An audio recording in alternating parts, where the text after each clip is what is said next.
14 তারিখ মাননীয় জেলা প্রশাসক মহোদয়ের তত্ত্বাবধানে এবং আমাদের পৌরসভা প্রশাসক মহোদয় যিনি রবিন শীষ উপজেলা নির্বাহী কর্মকর্তা পৌরসভার প্রশাসকের দায়িত্ব পালন করছেন উনি এবং আমাদের উপজেলা সহকারী কমিশনার ভূমি জনাব দেবব্রত দাস ওনাদের তত্ত্বাবধানে এবং পৌরসভার অনুদানের মাধ্যমে আমরা এই খালটি পরিষ্কার করার উদ্যোগ নিয়েছি ইউনো মহোদয়ের নির্দেশে।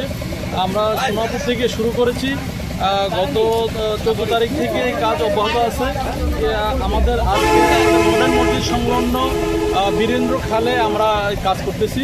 এটা আসলে এই এলাকার জনগণের পানের দাবি, এই খালটি খনন করার প্রয়োজন। এটা পানি প্রবাহিত হলে এই এলাকা বন্যা মানুষ ক্ষতিগ্রস্ত হবে না। এটা পরিষ্কার থাকলে, এটা পানি যদি প্রবাহমান থাকে, পানি চলমান থাকে, তাহলে এই এলাকায় কখনো বন্যা হবে না। আর এই খালটি দীর্ঘদিন থেকে আসলে কেউ উদ্যোগ নেয় নাই। গত বছর আমাদের ব্লাড ডোনারের জনাব পারুল হোসেনের উদ্যোগে প্রথম শুরু হয়। এরপরে দিয়ে আমাদের এখানে উপজেলা নির্বাহী অফিসার জনাব শারমিন ম্যাডাম, পরবর্তীতে আমাদের উপজেলা কর্মকর্তা জনাব মামুন স্যার এখানে এসেছেন। তাদের সার্বিক তত্ত্বাবধানে এবং তাদের নির্দেশনায় 1-1.5 মাস ব্যাপী খালটি আসলে পরিষ্কার পরিচ্ছন্নতার কার্যক্রম চলে। এরপরে দিয়ে এখনও অনেক এলাকা, এখন প্রায় 2 কিলোমিটার বাকি আছে। আমরা 14 তারিখে শুরু করেছি।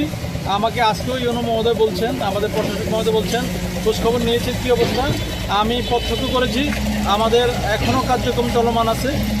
উনি বলছে যতক্ষণ পর্যন্ত খাল পরিষ্কার না হবে ততক্ষণ পর্যন্ত আপনারা কাজ চালিয়ে যাবেন। আমার নির্দেশনা ব্যতীত কাজ বন্ধ রাখবেন না। আমরা ইনশাল্লাহ কাজ চলমান রাখছি।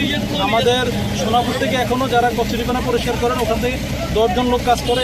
এখানে আমাদের এই বেকুর এখানে প্রায় 7-8 জন লোক কাজ করে। পাশাপাশি পৌরসভার গার্বেজ ট্রাক দিয়ে আমরা এই ময়লাগুলি আমাদের ডাস্টবিনে আমরা ফেলে দিচ্ছি বাল্যসুমনির ওখানে।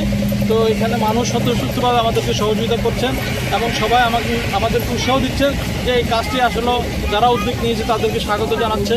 তো আপনাকেও ধন্যবাদ। আমরা এই কাজ ইনশাল্লাহ অব্যাহত থাকবে এবং চলমান থাকবে। সবাইকে